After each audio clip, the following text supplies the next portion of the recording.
don't wanna let you off my head. Just like the day that I met, the day I thought forever. Assalamualaikum warahmatullahi wabarakatuh.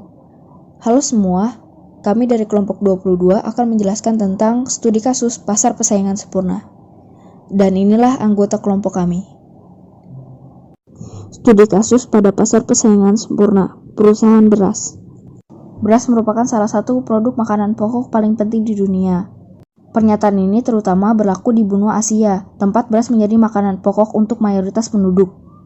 Budidaya beras cocok di wilayah-wilayah dengan iklim hangat, biaya tenaga kerja yang murah, dan curah hujan yang tinggi. Hal ini juga didukung dengan karakteristik petani Asia yang mayoritas berasal dari daerah miskin dan kurang berkembang. Pasar beras internasional. Seperti yang disebutkan di bagian pembukaan, negara-negara produsen beras terbesar di dunia ada di Asia.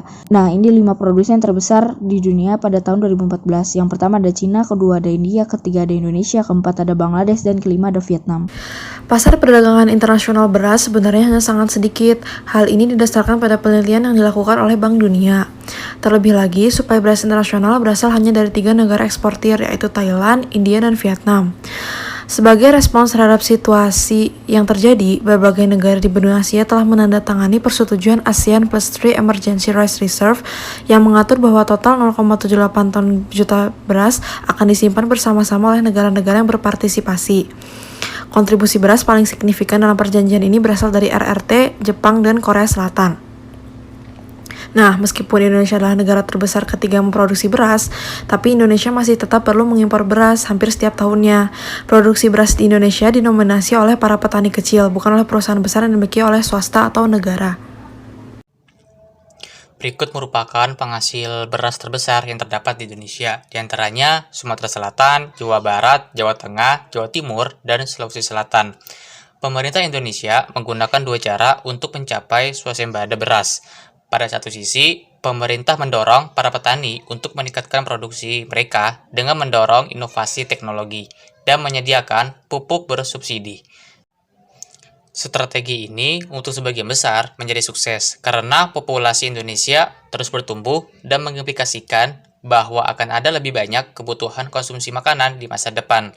Beberapa perusahaan besar di Indonesia baru-baru ini memulai program kemitraan dengan para petani kecil, penghasil dengan tujuan untuk meningkatkan produksi beras, melalui program-program pendanaan untuk penggunaan teknologi-teknologi baru dan juga inovatif. Karena beras merupakan kebutuhan pokok. Setiap pembeli dan penjual tidak memiliki kekuatan untuk mempengaruhi harga dan mereka merupakan pengikut harga. Setiap pembeli dan penjual juga memiliki informasi yang lengkap dan sama tentang produknya dan beras merupakan produk yang homogen.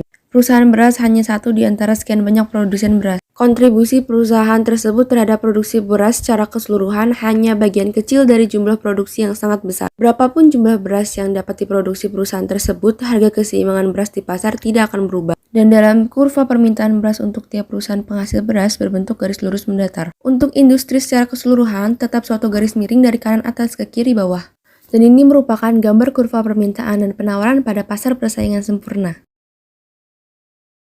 Kurva A adalah kurva permintaan dan penawaran untuk industri beras keseluruhan.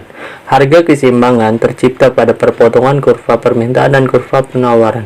Jika salah satu penjual menaikkan harga, maka tidak akan ada seorang pun yang mau membeli dari perusahaan yang tetap menggunakan harga keseimbangan. Dari kurva B, berapapun kuantitas produksi dari seorang petani tidak akan dapat mempengaruhi harga yang ada di pasar. Kesimpulannya, maka perusahaan beras yang memproduksi beras hanyalah satu di antara sekian banyak produsen beras. Kontribusi perusahaan yang terhadap produksi beras secara keseluruhan hanyalah merupakan bagian kecil dari jumlah produksi yang sangat besar. Artinya, berapapun jumlah beras yang dapat diproduksi perusahaan, harga keseimbangan beras di pasar tidak akan berubah.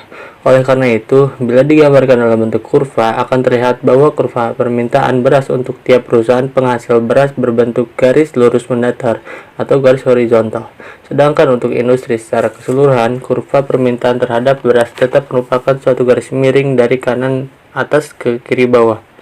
Terima kasih dari kami, kurang lebihnya mohon maaf.